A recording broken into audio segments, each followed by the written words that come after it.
back everyone. So today's topic is again from class 10th NCERT history book chapter 1 Nationalism and Europe, and the topic we have chosen for today is unification of Italy. Here you can see the Italian map. I have mentioned and marked 7 different areas because before the unification and freedom of Italy, Italy was divided into 7 different parts, and each of the parts were ruled by some or the other country. Only one part, which was Sardinia, the first part, was under the rule of Italian king, which is also being mentioned on the left side of the board. So you people can see all the parts, all the 7 parts being written over here. This is the Italian map. Italian map shows the time when Italy was not free and was under the control of different countries and kings. And here you can see which part of the country Italy was under which ruler. The southern parts and the kingdom of Sicily were under the rule of Spain. Northern parts were under the rule of Austrian and Habsburg Empire. Central parts were mostly ruled by the Pope, means those countries where the church and clergymen were of the supreme power, were at the highest pedestal. And last, only Sardinia Piedmont, which is the first part being mentioned in the map, was under the rule of Italian king, who was Victor Emmanuel II. So give yourself some time, look at the map, study it well, study all the places that I have mentioned, study which area was under which ruler. And with this, let's move on. So let me tell you the background story of Italy, and then we will move on to the story of its unification and its fight for their freedom. Italy, one country, not very big as you can see on the map, but it was very prominent at the time when Treaty of Vienna got signed. At that time, the winner countries of the war wanted to take some or the other part of Italy under their control. Italy eventually got divided into 7 different parts, and each part was under the control of some or the other country or the king. तो Italy को 7 भागों में बांट दिया गया और हर एक भाग किसी अलग अलग किंग के रूल के अंडर आता था. इटली के लोग दूसरे एथनिक ग्रुप के लोगों के अंडर आते थे. इटली के लोगों को स्पेनिश, ऑस्ट्रियन, हैब्सबर्ग, पोप, इन सब की बातें माननी पड़ती थी. और इटली में सिर्फ एक ही ऐसी जगह थी जो इटालियन रूल के अंडर आती थी, और वो थी Sardinha piedmont, which was under the rule of Victor Emmanuel II, and at that time the chief minister of that area was Count Cavour.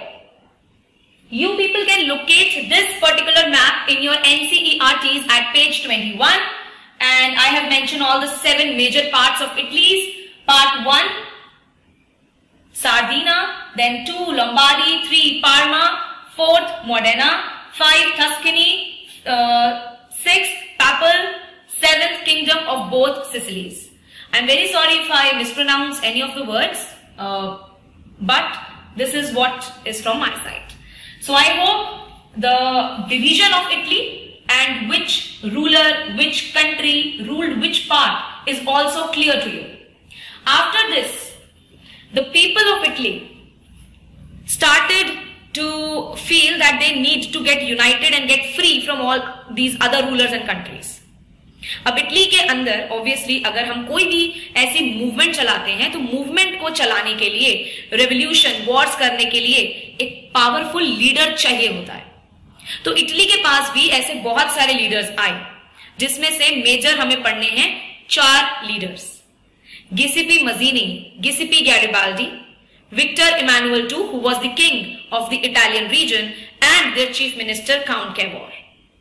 So here are the events that took place under the heading unification of Italy. The first event mentioned here is all the people of Italy were guided by very influential leaders. I have already told you 4 names. and we need to do information and what all those 4 leaders did in the past for this particular section. So all these leaders give shape to the dream of unification. Now why it is being referred here as unification and not freedom? See, पहले के जमाने में हमारी कोई भी country की boundary defined नहीं थी. राजा जिस एरिया पर राज करते थे उन्हें अपने किंगडम के अंडर ले लेते थे. तो ये बात पिछली वीडियोस में भी, पिछली क्लासेस में भी मैंने आपके साथ डिस्कस करी है. और इसी वजह से क्योंकि कंट्री की बाउंड्रीज डिफाइन नहीं होती थी और किंग्स अपनी वॉर्स के साथ साथ एरियाज पे कब्जा करते रहते थे, तो इसीलिए यहां पर यह कहा जा रहा है कि वो जो 7 एरियाज थे अलग अलग, जिन पे अलग अलग राजा ने अपने किंगडम्स का हक जमा रखा था, उन 7 एरियाज को यहां पर यूनिफाइड यानी कि एक साथ लाना था और उन 7 एरियाज को मिलाकर इटली का एक देश बनाया जाना था. और यह सपना सबसे पहले देखा पॉइंट 2 में गिसिपी मजीनी ने. सो ये जो आइडिया था ये गिसिपी मजीनी का था कि हमें इटली को एक करना है, यूनिफाई करना है. गिसिपी मजीनी का जन्म जेनोवा इटली के अंदर हुआ. बाद में गिसिपी मजीनी ने एक secret society of Carbonari join करी, which is one of the important information. ये आपसे पूछा जा सकता है. एंड बाद में उन्होंने अपनी खुद की भी सीक्रेट सोसाइटीज बनाई. Now the question is, what are secret societies? See, जब ट्रीटी ऑफ वियना साइन करवाया गया 1815 में, तब ये जो राजा थे इन सबका एक ही मोटिव था, टू रीइस्टैब्लिश कंजर्वेटिज्म. तो पुराने तौर तरीके, पुराने सिस्टम को दोबारा से इस्टेब्लिश करना. अब जब ये नए आइडियाज के लोग लिबरलिज्म डिमांड करने लगे, तो उस जमाने में राजा और महाराजा ने उनकी पावर को कट करने के लिए पॉलिटिकल फॉर्मेशन, यूनियन फॉर्मेशन, इन सब पर बैन लगा दिया. अब वो लोग खुले में ये डिस्कशन नहीं कर सकते थे कि हमें डेमोक्रेसी या सिस्टम में बदलाव लाना है, इसीलिए वो लोग सीक्रेटली इस चीज का डिस्कशन करते थे.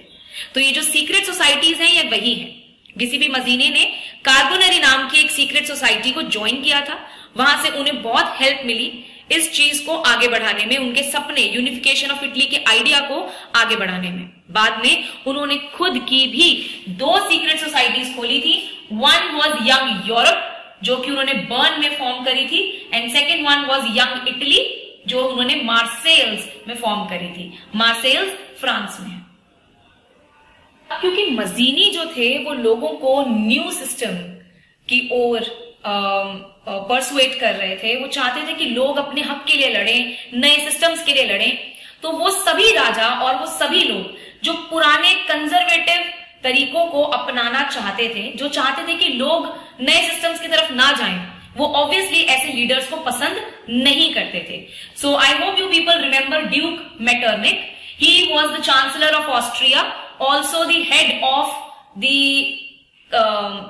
the meeting which was held in Vienna when the Treaty of Vienna was signed in 1850.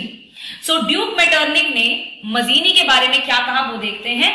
उन्होंने कहा कि मजीनी बहुत ही ज्यादा खतरनाक दुश्मन है हमारी सोसाइटी के सिस्टम के. हमारी सोसाइटी में जो सिस्टम चल रहा है उसमें क्या प्रॉब्लम है? ये जो आपको है ना, ये आपको भड़का रहे हैं, आपको बदलने की कोशिश कर रहे हैं. Actually, Mazzini was persuading people to follow new ideas, new systems. And Duke Metternich खुद एक कंजर्वेटिव थे, तो वो नहीं चाहते थे कि लोग नए आइडियाज की तरफ आगे जाएं या फिर कुछ भी नया आइडिया डिमांड करें. इसीलिए उन्होंने ये स्टेटमेंट दी थी, he is the most dangerous enemy of our social order. यानी कि हमारी सोसाइटी जिस तरीके से बनी है, जो हमें सिस्टम्स को फॉलो करना चाहिए, जो ऑर्डर्स हमें मिले हैं हमेशा से, मजीनी आपको उन्हीं ऑर्डर के खिलाफ कर रहे हैं. Moving on, so the next personality here given is गिसिपी Garibaldi. गिसिपी Garibaldi बहुत इंपॉर्टेंट फिगर है यूनिफिकेशन ऑफ इटली के लिए. वो कैसे, वो हम धीरे धीरे अभी रिवील करेंगे. गिसिपी गैरिबाल्डी इन्फ्लुएंस्ड थे मजीनी के काम से. मजीनी ऑब्वियसली गैरिबाल्डी के सीनियर थे. गैरिबाल्डी 1833 में मजीनी से मिले थे और गैरिबाल्डी ने यंग इटली मूवमेंट यानी कि वो सीक्रेट सोसाइटी भी ज्वाइन करी थी जो मजीनी ने ओपन करवाई थी. सो गैरिबाल्डी भी यूनिफिकेशन के लिए खुद मैदान में उतरकर काम कर रहे थे. So Garibaldi ne, after he met Mazzini in 33, he participated in the movement which was the uprising in Piedmont. So actually क्या हो रहा था, मजीनी बहुत टाइम से कोशिश कर रहे थे, लोगों को इकट्ठा किया था, उन्हें सिखाया था कि क्या करना चाहिए, क्या नहीं करना चाहिए, एंड उसके बाद उन लोगों ने बहुत सारी अपराइजिंग्स भी की थी, प्रोटेस्ट किए थे, ताकि लोगों को पता चले और ज्यादा लोग उनके मूवमेंट में ज्वाइन इन हो। जो इटालियन के राजा हैं, जो इटली के लोग हैं, सार्दिना पीडमोंट के लोग हैं, उन लोगों में ये जागरूकता आए कि उन्हें इन 7 एरियाज को यूनाइट करना है, और जो बाकी कंट्रीज के किंग हैं, जो रूल वहां पर कर रहे हैं, वो सावधान हो जाएं कि उन्हें वो एरिया खाली करना है। लेकिन ऐसे 2 अपराइजिंग्स हुए हैं अभी तक, मतलब इस टाइम तक। सो एक हुआ था 1831 में जो मजीनी के अंडर हुआ था, और दूसरा था 1834 में। सो 1831 एंड 1834। 34 में गैरिबाल्डी भी साथ में थे, तो मैंने जो यहां पर ही मेंशन किया है, दिस इज फॉर गिसिपी गैरिबाल्डी। तो 31-34 में मजीनी प्रेजेंट थे एंड 34 में गैरिबाल्डी भी प्रेजेंट थे, बट ये दोनों ही मूवमेंट्स 31 की 34 की फेल हो गई। फाइनली उन्हें ये समझ में आ गया कि हमें सार्दिना पीडमोंट के राजा की भी हेल्प लेनी चाहिए, सिर्फ अपराइजिंग से कुछ नहीं होगा, ये प्रॉपर वॉरशिप करने के लिए we need the help of the royal family. तो फाइनली गैरिबाल्डी ने सपोर्ट किया इटालियन किंग का, विक्टर इमैनुअल और उनके प्राइम मिनिस्टर कैवोर, उनके साथ मिलके उन्होंने इटली की यूनिफिकेशन के लिए काम किया, ताकि वो जो भी रूलर्स हैं दूसरी कंट्री के, उन्हें वहां से हटा सके। फाइनली 1860, जिसके लिए गिसिपी गैरिबाल्डी सबसे ज्यादा फेमस है, यहां पर गिसिपी गैरिबाल्डी ने क्या किया था, अपना फेमस एक्सपेडिशन यानी कि अपना मिशन कामयाब किया था। गैरिबाल्डी ने अपराइजिंग्स में पार्ट लिया है, that is true, but mainly जो जिसके लिए वो जाने जाते हैं वो है kingdom of both Sicily, southern side of Italy, south Italy पर हमला करना। और आपने इससे पहले समझ ही लिया था कि साउथ इटली की साइड में किसका राज था, स्पेनिश रूलर्स का। तो स्पेन के रूलर्स को हटाने के लिए, वहां से खदेड़ने के लिए गैरिबाल्डी ने 1860 में अपना मिशन चालू किया, और उनकी आर्मी जो उनके साथ लड़ी थी, उस आर्मी का नाम था रेड शर्ट आर्मी, जबकि ये आर्मी एक्चुअली असलियत में ट्रेंड लोग थे भी नहीं। These were the local people and the local peasantry from the southern side of the Italy. और गैरिबाल्डी ने उनके अंदर इतनी हिम्मत भर दी थी कि वो लोग बिना ट्रेनिंग के भी रेडी थे लड़ने के लिए against the Spanish rulers, who by the way were very powerful at that time. लेकिन लोग गैरिबाल्डी की बात से इतना ज्यादा मोटिवेट हो गए थे, उनके अंदर इतनी ज्यादा नेशनलिस्ट फीलिंग जग गई थी कि वो अपनी नेशनैलिटी को हासिल करने के लिए गैरिबाल्डी के साथ लड़ाई करने चल पड़े। So red shirt army and the time this expedition was held is very important. 1860 famous expedition, Garibaldi took his army to the southern side of the Italy to fight against the Spanish rulers, and the army was known as Red Shirt Army, which actually included the local people and the local peasantry being living there. And Garibaldi influenced them so well that they were ready to sacrifice even their lives for their nationality. Moving on, talking about the next leader, the famous influential personality was Count Camillo de Cavour. अब ये मैंने आपके साथ पहले भी discuss किया कि जो सार्दिना पीडमोंट था, यही इकलौता ऐसा रीजन था जो असलियत में एक Italian king and Italian rule के अंडर आता था। बाकी सभी एरियाज में इटली से रिलेटेड कल्चर ट्रेडिशन एग्जिस्ट करते थे, बट उनके जो रूलर्स थे वो दूसरी कंट्रीज एंड दूसरे किंगडम्स को बिलोंग करते थे, having different culture, tradition and ethnicity. So count Camillo de Cavour, जो कि चीफ मिनिस्टर थे सार्डिना के, ऑब्वियसली एक लीडर का काम होता है अपने डिप्लोमेटिक आइडिया से अपने देश के जो रिसोर्सेज हैं और जो ह्यूमन पावर है उनके थ्रू अपने देश को आगे बढ़ाना। तो इन्होंने भी अपने डिप्लोमेटिक आइडिया से, जो कि इन्होंने लगाए within the time frame of 1852 to 1860, he was able to unify Italy finally in 1871, and he also became the prime minister of the newly unified Italy. Apart from that, Sardina Piedmont, which was the Italian state, was able to fight against and win over Austria in 1859. And all this happened because of the ideas and leadership qualities of Camilo de Cavour. And finally, we have Victor Emmanuel II, who was the king of Sardinia, the only region under the Italian rule, under the Italian reign. So Victor Emmanuel, क्योंकि वो राजा थे, तो army जो है वो राजा की command पर चलती है और सारे रिसोर्सेज राजा के अंडर ही आते हैं. तो राजा ऑब्वियसली बहुत ही इंपॉर्टेंट पर्सनालिटी है for the unification of Italy. तो क्योंकि सार्डिना इकलौता इलाका था, इकलौता रीजन था जो इटालियन रूलर्स के अंडर आता था, सार्डिना पीडमोंट ने बहुत से अलग अलग एरिया के लोगों को परसुएड किया, उनके मन में नेशनलिस्ट फीलिंग जगाई ताकि वो वॉर में उनका साथ दें. And finally Spanish, French, Austrians इन सबको इटली वाले एरिया से खदेड़ भगाया. फाइनली जब 1871 में इटली यूनिफाई हो गया था, फ्री हो गया था, तो विक्टर इमैनुअल II ही पूरे के पूरे इटली के राजा बने थे.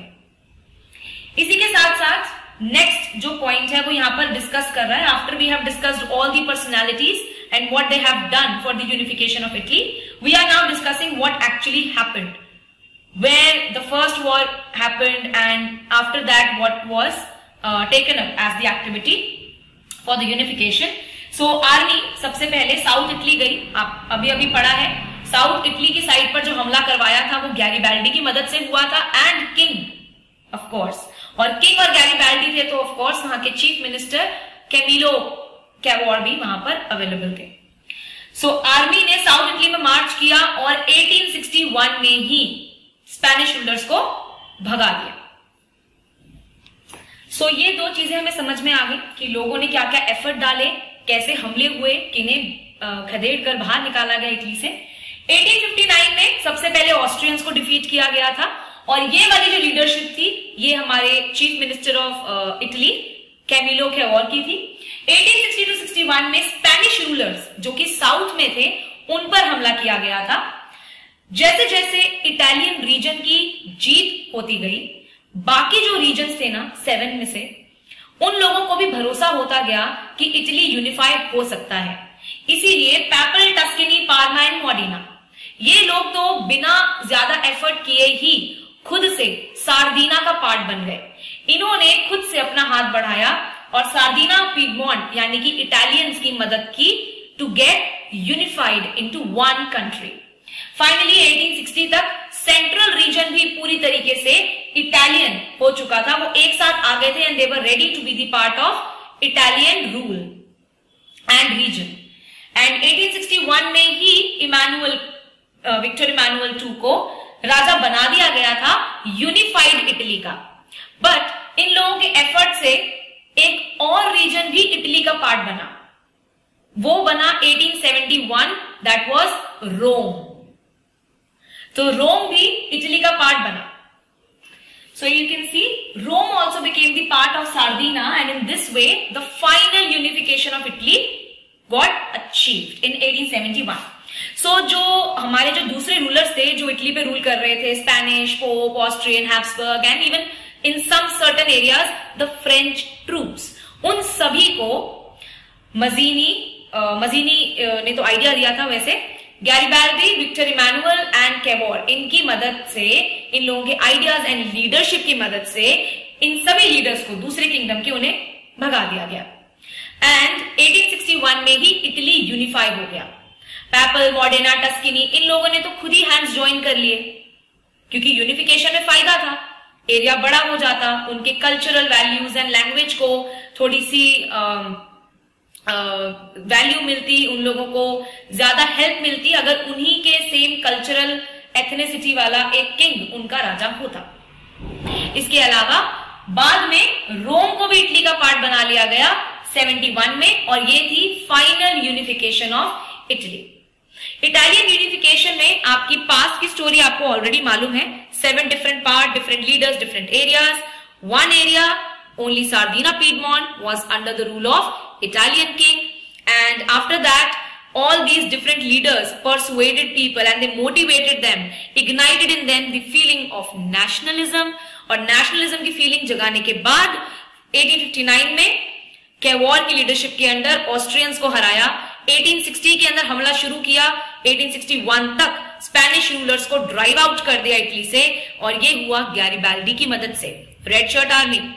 उसके बाद जो बाकी के एरियाज थे, central areas and Tuscany, Modena, Papal, Parma, they unanimously joined hands with Italy. By the end of 1861, not end actually, mid time. So during 1861, finally, the entire Italy got unified, and who was the king? Victor Emmanuel II was proclaimed as the king of Italy. And after that, even Rome got included as a part of Italian region in 1871. And this is how the final unification of Italy got achieved. I hope this session was helpful to you all, and for revision you can visit our channel and also do lots of question practices. I hope this will help you for your preparations.